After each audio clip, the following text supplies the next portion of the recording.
एकजना यस्तो पात्र जसले जनताको जीवन कायापलट पार्छु भनेका छन् तर हेर्दा हेर्दै आफ्नै जीवन कायापलट पारिसके। 2/3 सरकार बन्नुको स्वाद यिनले जति अरूले भेटेकै देखिन्न। काम रवि लामिछाने, काम छलछाम गरी खाने, हेर्दा कुनै खोट देखिन्न तर नियतमा चोटै चोट देखिन्छ। तपाईलाई के लाग्छ भोलि देउबा र प्रचण्डहरू मात्रै ढुङ्गी हुन्? सबैभन्दा बढी ढुङ्गी नयाँ, त्यसमा पनि रवि लामिछाने साबित हुँदैछन्। शक्ति र सत्ता हातमा आइपुग्दा मान्छेहरूको नकाब कसरी उत्रिन्छ यिनलाई हेरे हुन्छ। सत्ताको प्रयोग गरी मुद्दा फिर्ता लिए, एकजना जोगाउन 50 अपराध आरोपीलाई उन्मुक्ति दिए, जीविरहेका विषयमा जनतालाई झुक्क्याए, आफै जोगिना भ्रष्ट र अपराध आरोपी संसद निलम्बन नहुने कानून ल्याए, आफ्नै ग्याङलाई आकर्षक नियुक्ति दिलाए, देशकै नम्बर 1 पार्टीका 1 नम्बर नेता, 1 नम्बरकै रामराज्य मचाए।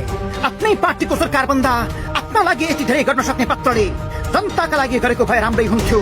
तर 2/3 अथाह समर्थन प्राप्त दलले केही गर्ला भन्ने विश्वास गर्दा गर्दै सरकार सही बाटोमा छैन।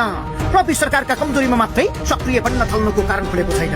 अर्थात् रवि हिजो के बोल्थे आज आफ्नै पालो आएपछि के बोल्दैछन् केही भिडियो तथ्यहरू नै काफी देखिन्छन्। हिजो आफ्नो पार्टीको सरकार बनेको 100 दिनभित्रै देशका गल्ली गल्लीबाट युवा फर्काउने सूचना टास्ने बताएका थिए। आज जवाब आउन मुस्किल पर्दैछ। हामीले सरकार बनायौं भने 100 दिनभित्र कम्तीमा पनि सुरुवातमा 100 जना युवाहरूलाई फ्री टिकटमा यो देशमा रोजगारी दिन विदेशका गल्ली गल्लीमा टिकट टास्नेछ। चुच्चे नक्सा र भारतीय ज्यादती भनेपछि पहिलो पंक्तिमा उभिएर राष्ट्रवाद उकल्ने पात्र थिए रवि। तर सत्तावादी दलको प्रमुखको हैसियतले भारत पुग्दा चुइक्क नबोली फर्किए। मौका पर्दा कुरा उठ्दैन भने नेतृत्व हुनुको अर्थ के?